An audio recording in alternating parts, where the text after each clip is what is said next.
നമസ്കാരം. പ്രാദേശിക വാർത്തകളിലേക്ക് സ്വാഗതം. ആദ്യം പ്രധാന വാർത്തകൾ. കോടികൾ മുടക്കി നിർമ്മിച്ച മൂന്നാർ ഗവൺമെന്റ് കോളേജ് കെട്ടിടം ഓർമ്മയിലേക്ക്. ദേശീയപാത വീതി കൂട്ടലിന്റെ ഭാഗമായി നടന്ന മണ്ണെടുപ്പിൽ കെട്ടിടങ്ങൾ പലതും നിലംപൊത്തി. പുതിയ കെട്ടിടം നിർമ്മിക്കണമെന്ന ആവശ്യം ശക്തം. പ്രതിഷേധത്തിനൊരുങ്ങി അധ്യാപകരും വിദ്യാർത്ഥികളും. കോവിഡ് മൂലം ബീച്ച് നിശ്ചലമായിരുന്ന ചാവക്കാട് ബീച്ച് വീണ്ടും ഉണർന്നു. കോവിഡ് കേസുകൾ കുറഞ്ഞതിനാൽ സന്ദർശക വിലക്ക് നീക്കി. പ്രോട്ടോകോൾ പാലിച്ചില്ലെങ്കിൽ ശക്തമായ നടപടി. മത്സ്യമേഖലയും പഴയ പ്രൗഢിയിലേക്ക്. പ്രായപൂർത്തിയാകാത്ത 2 മക്കളെ ഉപേക്ഷിച്ച് നാടുവിട്ട പിതാവിനെ പോലീസ് പിടികൂടി. ബന്ധുവിന്റെ ഭാര്യയ്ക്കും 3 മക്കൾക്കുമൊപ്പം കടന്നുകളഞ്ഞ യുവാവിനെ ചാവക്കാട് പോലീസ് തമിഴ്നാട്ടിൽ നിന്നും പിടികൂടി. പിതാവ് റിയാസ് റിമാൻഡിൽ.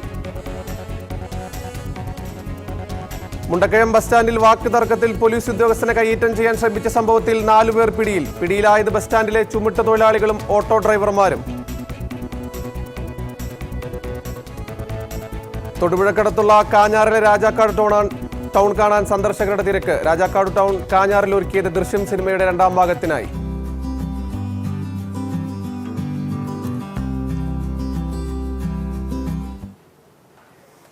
കോടികൾ മുടക്കി നിർമ്മിച്ച മൂന്നാർ ഗവൺമെന്റ് കോളേജ് കെട്ടിടം ഓർമ്മയിലേക്ക്. ദേശീയപാത വീതി കൂട്ടലിന്റെ ഭാഗമായി കോളേജിന്റെ സമീപങ്ങളിൽ നിന്നും മണ്ണെടുത്തതോടെ കെട്ടിടങ്ങൾ പലതും നിലംപൊത്തിക്കഴിഞ്ഞു. നിലവിൽ കവാടത്തിൽ മൂന്നാർ ഗവൺമെന്റ് കോളേജിനെതിയ തൂണ് മാത്രമാണ് ഇപ്പോൾ ഉള്ളത്.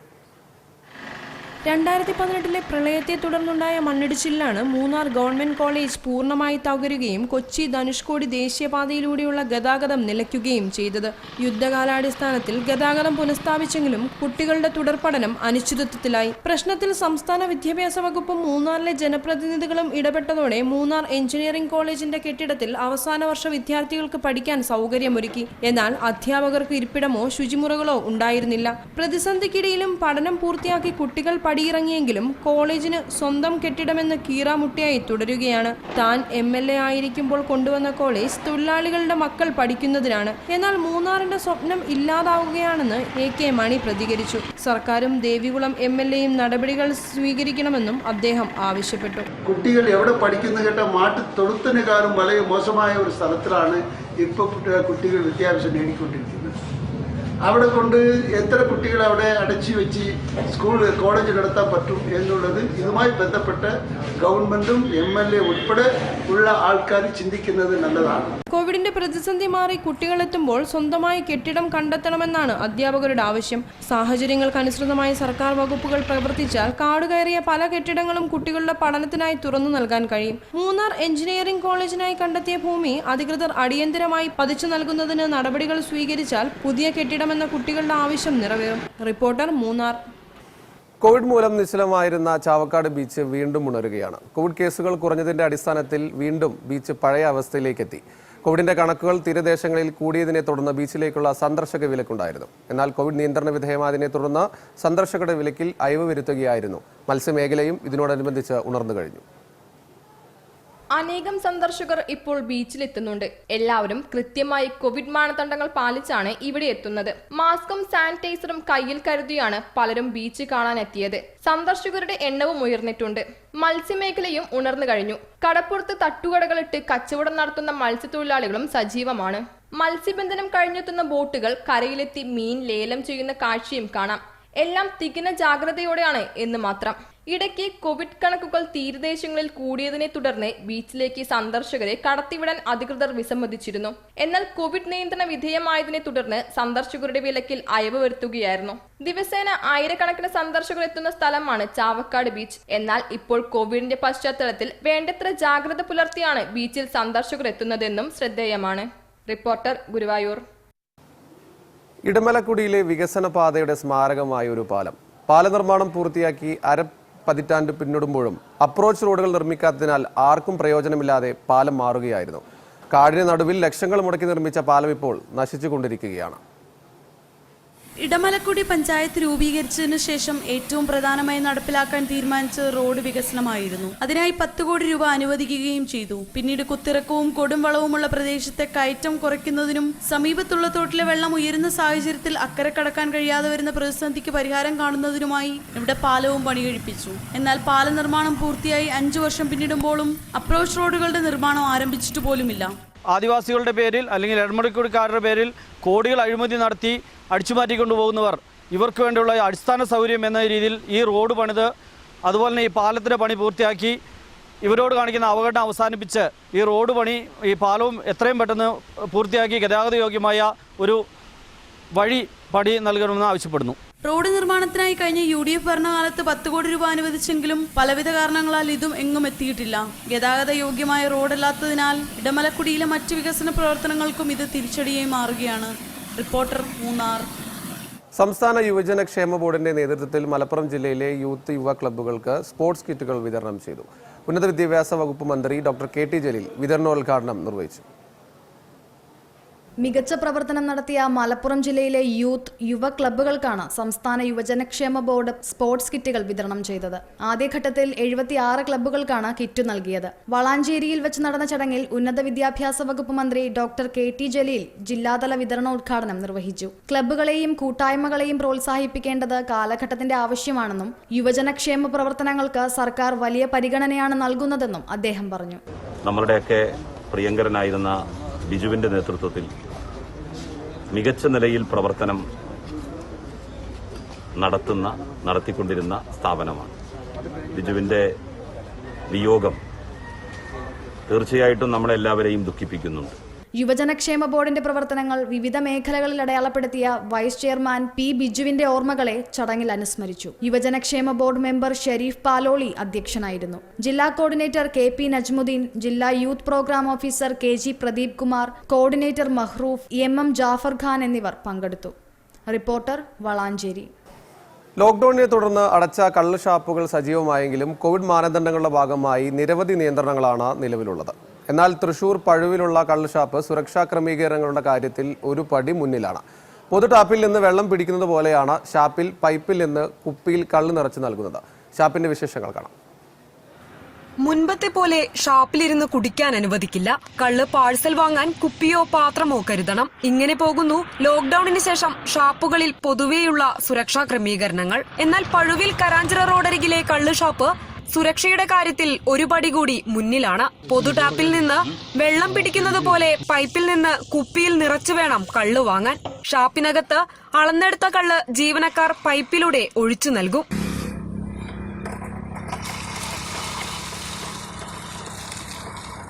കോവിഡ് മാനദണ്ഡങ്ങൾ കർശനമായി പാലിക്കണമെന്ന് ജീവനക്കാർക്ക് നിർബന്ധമുള്ളതുകൊണ്ടാണ് ഇത്തരമൊരു സംവിധാനം ഷാപ്പിൽ ഏർപ്പെടുത്തിയിരിക്കുന്നത്. ആൾക്കാർ ഇപ്പോൾ കൂട്ടം കൂടി നിൽക്കുന്നതും ഒഴിവാക്കാനായിട്ടൊക്കെ ആയിട്ടാണ് ഇങ്ങനെ ഒരു സംഭവം ചെയ്തത്. അതായത് ഈ കസ്റ്റമേഴ്സായിട്ടുള്ള ബോഡി കോണ്ടാക്റ്റ് ഒഴിവാക്കാൻ വേണ്ടിയിട്ട് ഞങ്ങൾ കുനിൽ പൈപ്പും കൂടി സെറ്റ് ചെയ്തിട്ട് ഈ പൈപ്പിൽ കൂടെ കള്ള് പിടിക്കാനുള്ള സൗകര്യമാണ് ഇവിടെ ചെയ്തത്. കള്ളു വാങ്ങാൻ വരുന്നവർ നൽകുന്ന പണം ചെറിയ പാത്രത്തിൽ അവർ തന്നെ വെക്കും. പിന്നീട് ഗ്ലൗസ് ധരിച്ച ജീവനക്കാർ സാനിറ്റൈസ് ചെയ്താണ് ഈ പണം എടുക്കുന്നത്. Reporter, Thrissur. Kannur Kudiyanmala police station compound ഹരിതാപമാക്കി പോലീസ് സേനാംഗങ്ങൾ. സ്റ്റേഷൻ വളപ്പിലെ ഒരേക്കർ സ്ഥലത്തെ കൃഷിസ്ഥലം സ്റ്റേഷന്റെ അഭിമാന ഘടകമാണ്. പരീക്ഷണാടിസ്ഥാനത്തിൽ 1 വർഷം മുമ്പ് ആരംഭിച്ച കൃഷിയുടെ വിളവെടുപ്പിന്റെ തിരക്കിലാണ് കൊറോണ കാലത്തും കുടിയാമലയിലെ പോലീസുകാർ. കൃഷിയെ സ്നേഹിക്കുന്ന ഒരുപറ്റം കർഷകർ കൂടിയാണ് കുടിയാൻമലയിലെ ഈ പോലീസുകാർ. തങ്ങളുടെ തിരക്കുപിടിച്ച ഔദ്യോഗിക ജോലിക്കിടയിൽ സ്റ്റേഷൻ വളപ്പിലെ കാട് മൂടിക്കിടന്ന 1 ഏക്കറോളം സ്ഥലം പൊന്നുവിളയിക്കുന്ന മണ്ണാക്കി മാറ്റിയിരിക്കുകയാണ് ഈ കാക്കിക്കൂട്ടം. പരീക്ഷണാടിസ്ഥാനത്തിൽ 1 വർഷം മുൻപ് ആരംഭിച്ച കൃഷിയുടെ വിളവെടുപ്പിന്റെ തിരക്കിലാണ് കൊറോണ കാലത്തും കുടിയാൻമലയിലെ പോലീസുകാർ. SI ദിജേഷിന്റെ നേതൃത്വത്തിലാണ് കാർഷിക ജോലികളുടെ നിയന്ത്രണം.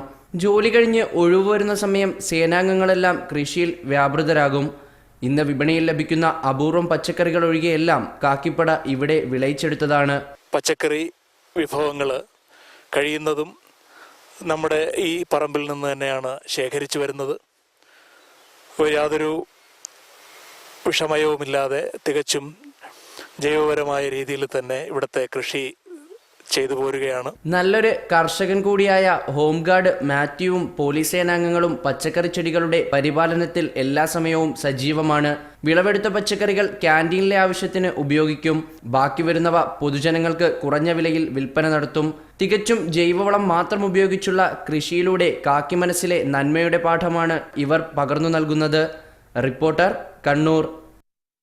ഡോക്ടർ KT ജലീലിന്റെ വളാഞ്ചേരിയിലെ കാവുംപുറത്തെ ഗസൽ വീട്ടിൽ കഴിഞ്ഞ ദിവസം ഒരു എഴുത്തിനിരുത്തൽ ചടങ്ങ് നടന്നു. മന്ത്രിയുടെ ഗൺമാൻ എടപ്പാൾ സ്വദേശി പ്രജീഷിന്റെയും ആതിരയുടെയും മകൾ ഇഷികയ്ക്കാണ് കഴിഞ്ഞ ദിവസം മന്ത്രി ആദ്യാക്ഷരം നുകർന്നു നൽകിയത്. ഹരിശ്രീ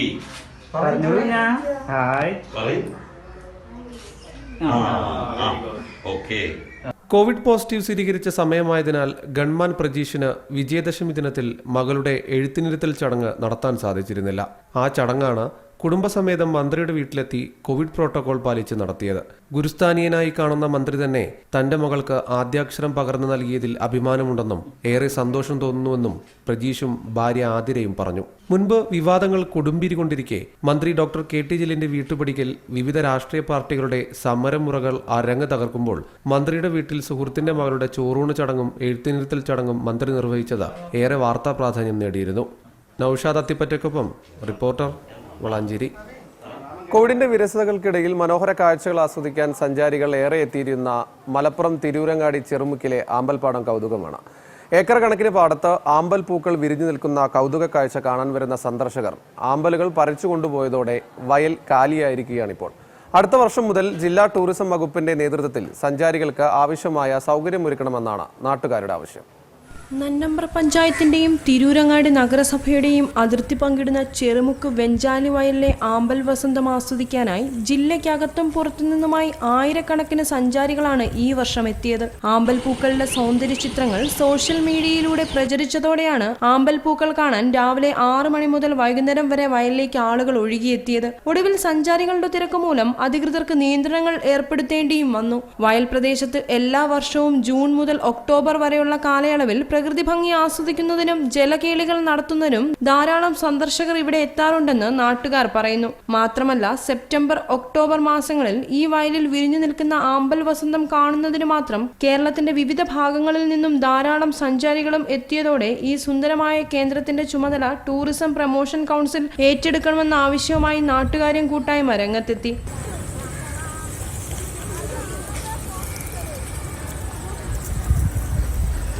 ജില്ലാ ടൂറിസം കൗൺസിലിന്റെ കീഴിൽ 3-4 ബോട്ടുകൾ ഇറക്കി വിനോദസഞ്ചാരികൾക്ക് ആസ്വാദ്യകരമാക്കുന്നതിന് നടപടികൾ സ്വീകരിക്കാൻ ചെറുമുക്ക് നാട്ടുകാര്യം കൂട്ടായ്മ മലപ്പുറം ജില്ലാ ടൂറിസം വകുപ്പിന് റിപ്പോർട്ട് സമർപ്പിച്ചു കഴിഞ്ഞു.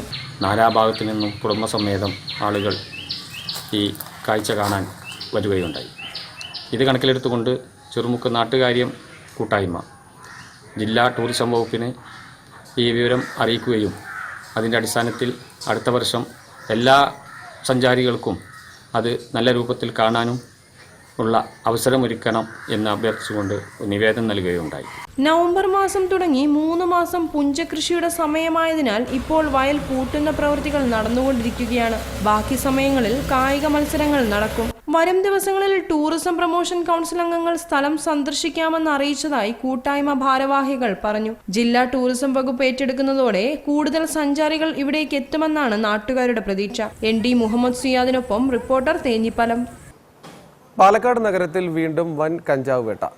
296 കിലോ കഞ്ചാവ് പിടികൂടി.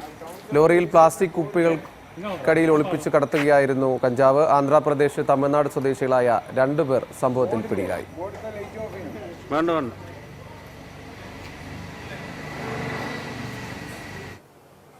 കാട്ടുകൊമ്പൻ കാടിറങ്ങുന്ന പോലെ കുന്നും മലയും താണ്ടി തടിയുമായി പഴയ SC ലോറികൾ വരുന്ന കാഴ്ച കണ്ടാസ്വദിച്ചവർ ഏറെയാണ്. ഈ ലോറികളുടെ ആരാധകരായി മാറിയവർ പഴയ തലമുറയിൽ നിരവധി പേരാണ്.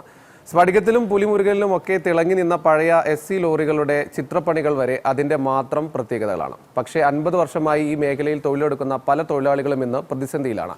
കേന്ദ്ര സർക്കാർ ഇത്തരം ജോലികൾക്കായി പുതിയ നിയമം കൊണ്ടുവന്നത് മൂലം വർഷങ്ങളായി ഈ ജോലി ചെയ്തു വന്നിരുന്ന തൊഴിലാളികൾക്കാണ് തൊഴിൽ നഷ്ടമാകുന്നത്. ചിത്രപ്പണികൾ കൊണ്ടും കൊത്തുപണികൾ കൊണ്ടും മൂടി പിടിപ്പിച്ച ഗജഗാംഭീര്യമുള്ള ടാറ്റ SC ലോറികൾ ഒരു കാലത്ത് ആരാധകർ ഏറെയുള്ള റോഡിലെ താരങ്ങളായിരുന്നു. കൊത്തുപണികൾ കൊണ്ട് ചിത്രങ്ങൾ ഉണ്ടാക്കുകയും അതിൽ ചായങ്ങൾ തേച്ച് ഭംഗിയാക്കി മൂടി പിടിപ്പിക്കുന്ന ആശാന്മാർക്കുമുണ്ടായിരുന്നു ആരാധകർ. 100 കണക്കിന് കുതിരകളുടെ ശക്തിയും പുത്തൻ സാങ്കേതികവിദ്യയും ഹൈടെക് സംവിധാനങ്ങളുമുള്ള ലോറികൾ നിരത്തുവാടാൻ ആരംഭിച്ചതോടെ പഴയ SC ലോറികളുടെ പ്രൗഢി നഷ്ടമായി. ഒരു ചെറിയ ബ്രഷ് കൊണ്ട് വർണ്ണക്കാഴ്ചകളുടെ മായാജാലം ലോറിയിൽ തീർത്തിരുന്ന പെയിന്റിംഗ് ആശാന്മാരുടെ പ്രഭാവവും മങ്ങി. വർക്ക്ഷോപ്പുകളിൽ നിന്ന് വർക്ക്ഷോപ്പുകളിലേക്ക് തിരക്കിട്ട് ഓടി നടന്ന് ചിത്രപ്പണികളും കൊത്തുപണികളും ചെയ്തിരുന്നവർ ഇപ്പോൾ വല്ലപ്പോഴും SC ലോറികൾ വർക്ക്ഷോപ്പിലെത്തുമ്പോൾ മാത്രം ജോലിയുള്ളവരായി മാറി. ഓരോ വർഷവും കൂടുതൽ ലോറികൾ കണ്ടം ചെയ്യപ്പെടുന്നത് ഇവരെ ആശങ്കയിലാക്കുന്നു. ഈ മേഖലയിൽ എന്ന് പറഞ്ഞാൽ പുതിയ തൊഴിലാളികൾ എത്തുന്നില്ല. അതുപോലെ തന്നെ പുതിയ വണ്ടികൾ ഇറങ്ങുന്നില്ല. പുതിയ വണ്ടി കേന്ദ്ര സർക്കാരിൻ്റെ പുതിയ നയങ്ങളാണ് ഈ പുതിയ ലോറികൾ വർക്ക്ഷോപ്പുകളിൽ നിന്നു പോകാൻ കാരണം. ലോറികളിലെ ചിത്രപ്പണികൾ ചെയ്യുന്നത് മാജിക് കാണുന്നത് പോലെ കൗതുകകരമാണ്. പൂക്കളും ചെറിയ രൂപങ്ങളും മണിക്കൂറുകളോളം തടിയിൽ കൊത്തി ചിത്രങ്ങളാക്കി മാറ്റുന്നതും ഒളിഞ്ഞിരിക്കുന്ന പേരുകളും ഫോൺ നമ്പറുകളും പഴമൊഴികളും ചിത്രകാരൻ്റെ കൈയടക്കത്തിൻ്റെയും മനക്കണക്കിൻ്റെയും കൃത്യതയാണ് വെളിപ്പെടുത്തുന്നത്. ലോറിയുടെ മുമ്പിലെ എടുപ്പിനോട് ചേർന്നുള്ള ചിത്രപ്പലകയിലും നെയിൻ ബോർഡിലും ക്യാബിനിലും പ്ലാറ്റ്ഫോമിലുമായി നൂറുകണക്കിന് ചെറുരൂപങ്ങളാണ് കൊത്തുപണികളിലൂടെ ഇനാമൽ പെയിന്റിൽ വരച്ചിടുന്നത്. പക്ഷികൾ, മൃഗങ്ങൾ എന്നിവ കൂടാതെ പ്രകൃതിയുടെ പല ഭാവങ്ങളും കുന്നുകളും മലകളും മരങ്ങളും സൂര്യോദയവും അസ്തമയവും ലോറിയിലെ ചിത്രപ്പണികളിൽ ഇവർ ചേർത്തു വയ്ക്കാറുണ്ട്. ലോറിയുടെ ക്യാബിന്റെ പിറകിൽ ദൈവങ്ങളുടെയും ആനയുടെയും വലിയ കലാകാരന്മാരുടെയും ഒക്കെ ചിത്രങ്ങളായിരുന്നു വരച്ചിരുന്നത്. ഒരു ദിവസം 3 ലോറികൾ വരെ ഒരേ സമയം പെയിന്റ് ചെയ്തിരുന്ന കാലത്തിൽ ഒരു മാസം 100ഓളം ലോറികൾ പെയിന്റ് ചെയ്ത് നിരത്തിലിറങ്ങിയ സമയവും ഉണ്ടായിരുന്നുവെന്ന് 30 വർഷം മുമ്പ് ലോറി പെയിന്റിംഗ് മേഖലയിൽ സജീവമായ തൊഴിലാളികൾ പറയുന്നു. ഇതിൻ്റെ പണികളെന്ന് വ്യത്യസ്തമായി സാധാരണക്കാർ അങ്ങനെ ചെയ്യാറുള്ള പരിപാടികളല്ല അത്. ഇതെല്ലാം വളരെ കഷ്ടപ്പാടും ബുദ്ധിമുട്ടുള്ള പരിപാടികളാണ്.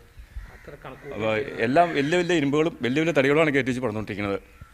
കിഴക്കൻ മേഖലയിൽ മാത്രം ഇത്തരത്തിലുള്ള ലോറികളിൽ കൊത്തുപണികളും പെയിന്റിംഗ് ജോലികളും ചെയ്യുന്നതുമായ 30ഓളം വർക്ക്ഷോപ്പുകൾ ഉണ്ടായിരുന്നു. ഇപ്പോൾ സംസ്ഥാനത്ത് 3-4 വർക്ക്ഷോപ്പുകൾ മാത്രമാണുള്ളത്. 30ഓളം പെയിന്റിംഗ് ആശാന്മാരുണ്ടായിരുന്ന കാലം മാറി ഇപ്പോൾ 5-6 പേരായി ചുരുങ്ങി. 50 വർഷമായി ഈ മേഖലയിൽ തൊഴിലെടുക്കുന്ന പല തൊഴിലാളികളും ഇന്ന് പ്രതിസന്ധിയിലാണ്. കേന്ദ്ര സർക്കാർ ഇത്തരം ജോലികൾക്കായി പുതിയ നിയമം കൊണ്ടുവന്നത് മൂലം വർഷങ്ങളായി ഈ ജോലി ചെയ്തു വന്നിരുന്ന തൊഴിലാളികൾ പ്രതിസന്ധിയിലാണ്. സർക്കാരിന്റെ ഭാഗത്തു നിന്ന് അടിയന്തരമായ നടപടി ഈ മേഖലയിൽ ഉണ്ടാകണമെന്നാണ് തൊഴിലാളികളുടെ ആവശ്യം. ഗോകുൽ കൃഷ്ണനോടൊപ്പം റിപ്പോർട്ടർ, മൂവാറ്റുപുഴ. ഒഴിവാക്കിയ റബ്ബർ ടയറുകളിൽ പൂക്കൾ വിരിയിച്ച് ശ്രദ്ധേയനാകുകയാണ് കോഴിക്കോട് കൊടിയത്തൂർ സക്കീർ ഹുസൈൻ. വർഷങ്ങൾ നീണ്ട പ്രവാസ ജീവിതം മതിയാക്കി നാട്ടിലെത്തിയ സക്കീർ പല ബിസിനസ്സുകൾ പരീക്ഷിച്ചെങ്കിലും ഒന്നും അത്ര ശരിയായില്ല. അങ്ങനെയാണ് പഴയ ടയറുകൾ ശേഖരിച്ച് റബ്ബർ കുട്ടകൾ നിർമ്മിക്കുന്ന ചെറിയ യൂണിറ്റ് ആരംഭിച്ചത്. കച്ചവടം നല്ല രീതിയിൽ മുന്നോട്ടു പോകുന്നതിനിടയിലാണ് കോവിഡ് വന്നുപെട്ടത്. നിർമ്മാണ പ്രവർത്തനങ്ങൾ മുടങ്ങിയതിനാൽ കുട്ടകൾ വാങ്ങാൻ ആളുകൾ കുറഞ്ഞെങ്കിലും സക്കീർ പകച്ചു നിന്നില്ല.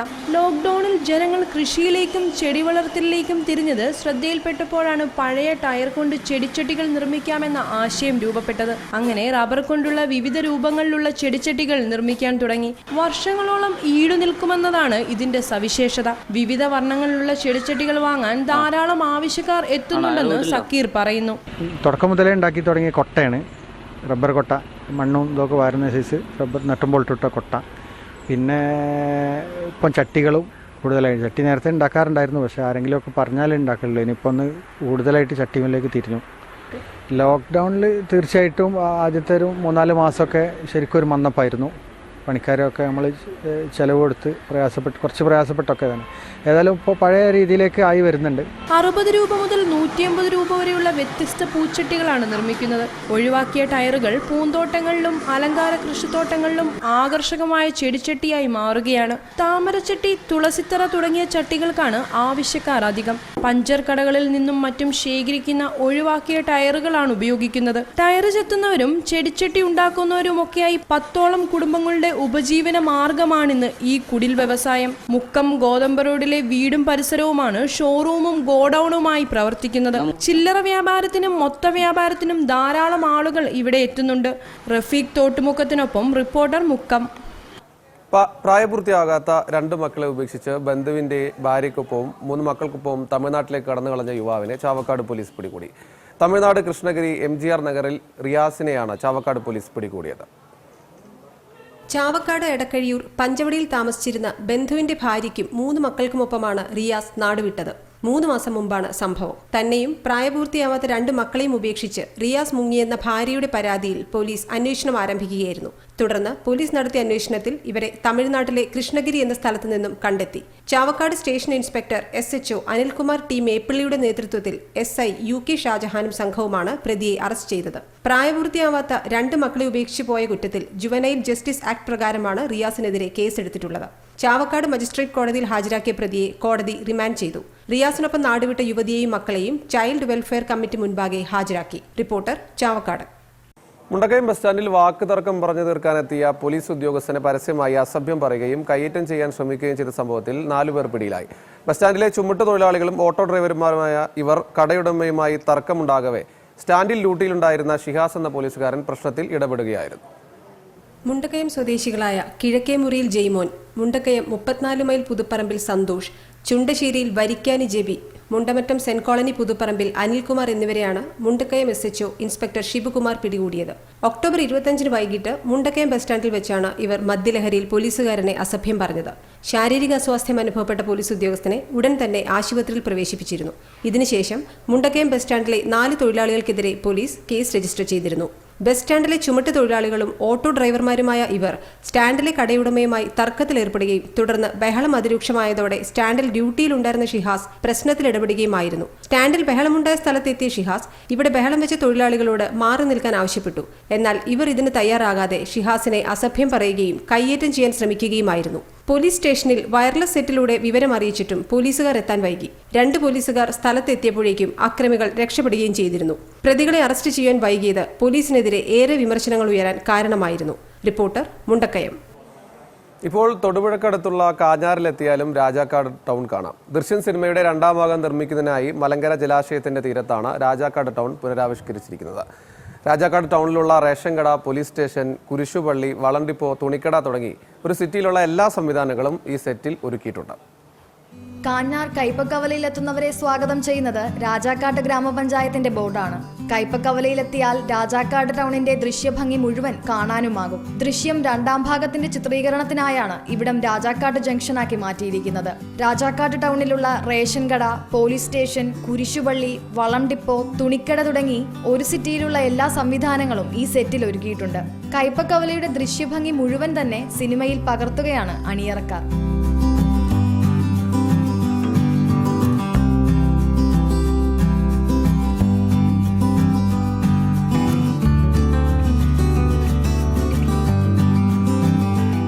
ദൃശ്യം റീമേക്കുകളുടെ ചിത്രീകരണം നടന്നതും ഇവിടെ തന്നെയാണ്. സിനിമയ്ക്കായുള്ള ചിത്രീകരണം ആരംഭിച്ചപ്പോൾ മുതൽ ഇവിടം ഉത്സവ ലഹരിയിലായിരിക്കുന്നുവെന്ന് നാട്ടുകാർ പറയുന്നു. ഇവിടെ ഒരു 10-35 ദിവസമായിട്ട് നമുക്ക് ഉത്സവമായിരുന്നു. കാരണം വെച്ചിട്ടുണ്ടെങ്കിൽ ഈ ലോക്ക്ഡൗൺ കാലത്ത് ഒത്തിരി ടൂറിസ്റ്റുകൾ രാജാക്കാട് അന്വേഷിച്ച് കാഞ്ഞാറ് കുടയത്തൂർ സ്ഥലത്ത് നിന്ന് രാജാക്കാട് അന്വേഷിച്ച് വരാറും ഇവിടെ ഞായറാഴ്ച ദിവസങ്ങളിലൊക്കെ വെച്ചിട്ടുണ്ടെങ്കിൽ ഒരുപാട് ആളുകൾ വന്നതെല്ലാം കണ്ടു ഫോട്ടോ എടുത്തും ആളുകൾ വളരെ സന്തോഷപരമായിട്ടാണ് പോയിക്കൊണ്ടിരുന്നത്. 10-35 ദിവസക്കാലം നമുക്കിവിടെ ഉത്സവമായിരുന്നു. ശരിക്കും പറഞ്ഞു ഉത്സവ പ്രതീതിയായിരുന്നു. ഇതോടെ സിനിമാക്കാരുടെ ഇഷ്ട ലൊക്കേഷനായ കൈപ്പക്കവലയെ വീണ്ടും അഭ്രപാളികളിൽ എത്തിക്കുവാൻ ജിത്തു ജോസഫ്, മോഹൻലാൽ കൂട്ടുകെട്ടിന് കഴിഞ്ഞിരിക്കുകയാണ്. ദൃശ്യം 1ാം ഭാഗം ചിത്രീകരിച്ച അതേ സ്ഥലത്ത് തന്നെയാണ് 2ാം ഭാഗം ലൊക്കേഷനും സെറ്റ് ചെയ്തിരിക്കുന്നത്. കോവിഡിന്റെ നിയന്ത്രിത സാഹചര്യത്തിൽ ചിത്രീകരിച്ചു പൂർത്തിയാക്കുന്ന ക്രൈം ത്രില്ലറാണ് ദൃശ്യം 2.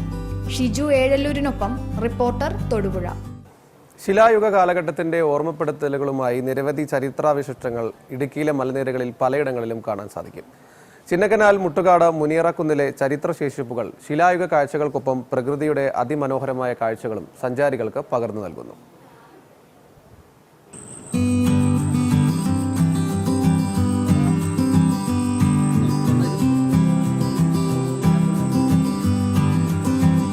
ഇടുക്കിയിൽ മലനിരകളുടെ ചുവടുപറ്റി ഇപ്പോഴും പാടശേഖരമുള്ള പ്രദേശമാണ് മുട്ടുകാട്.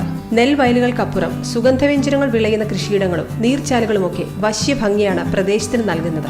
മുനിയറക്കുന്നിൽ ഒറ്റയ്ക്കും കൂട്ടമായുമാണ് മുനിയറകൾ കാണപ്പെടുന്നത്. 2000-ലധികം വർഷം പഴക്കമുള്ള സാംസ്കാരികതയുടെ ചിഹ്നമാണ് ഈ മുനിയറകൾ. വലിയ കൽപ്പാടികൾ ചേർത്ത് വെച്ചാണ് മുനിയറകൾ ഒരുക്കിയിരിക്കുന്നത്. മൂന്നാർ ചിന്നക്കനാലിൽ ആകർഷിക്കുന്ന ഏറ്റവും നല്ല ടൂറിസ്റ്റ് പ്ലേസിൽ ഏറ്റവും നല്ലൊരു ടൂറിസം മേഖലയാണ് ഈ മുനിയറ. കാലങ്ങളായിട്ട് എൻ്റെ ചെറുപ്പകാലം തൊട്ട് ഞങ്ങൾ കുട്ടിക്കാലത്തൊക്കെ വന്നിരുന്ന് സന്തോഷിക്കുന്ന ഒരു നല്ലൊരു ടൂറിസ്റ്റ് പ്ലേസ് ആണ്. ശിലായുഗ മൂല്യം പേറുന്ന ഈ പ്രദേശം സംരക്ഷിച്ച് അടിസ്ഥാന സൗകര്യങ്ങൾ ഒരുക്കിയാൽ ഇടുക്കിയുടെ ചരിത്രത്താളുകളിൽ പ്രത്യേകം ഇടമാണ് ഇവിടം നേടാൻ പോകുന്നത്. ഒരു നല്ലൊരു പ്ലേസ് ആണ്. ഇപ്പോൾ കണ്ടാൽ തന്നെ അറിയാം, നല്ലൊരു യൂസ് ബോർഡാണ്. പക്ഷേ ഇവിടെ എന്താ പറയുക, പൊതുവായ സംരക്ഷണ ചുറ്റുപാടൊന്നും ഇല്ല ഇവിടെ. പിന്നെ വീട്ടുകാർക്കായാലും പിന്നെ ഇവിടുത്തെ നാട്ടുകാർക്കായാലും എന്താ പറയുക, അടിസ്ഥാനമായ സൗകര്യങ്ങളൊന്നും ഇല്ല. അപ്പോൾ അതൊക്കെ ചെയ്തു കൊടുക്കുകയാണെങ്കിൽ ഇവിടെ നല്ലൊരു ടൂറിസം സ്പോട്ടായിട്ട് മാറുമെന്നാണ് വിശ്വാസം.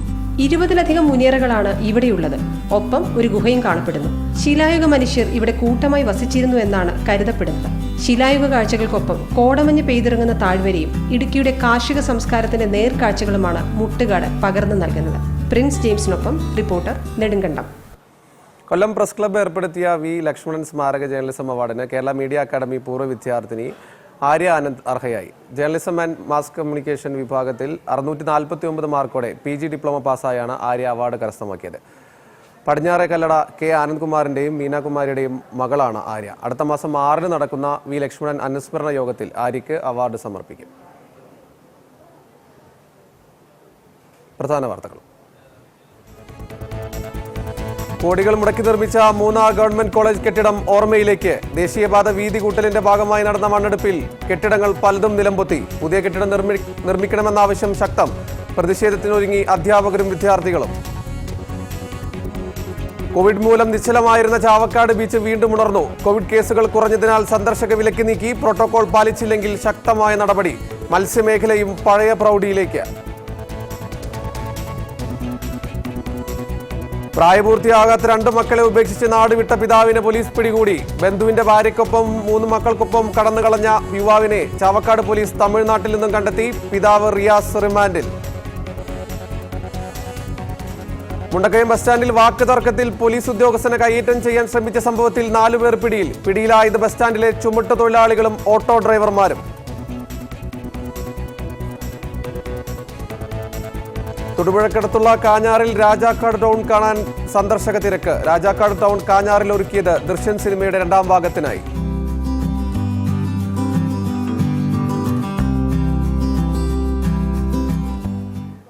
ഇതോടെ പ്രാദേശിക വാർത്തകൾ പൂർണ്ണമാകുകയാണ്. നമസ്കാരം.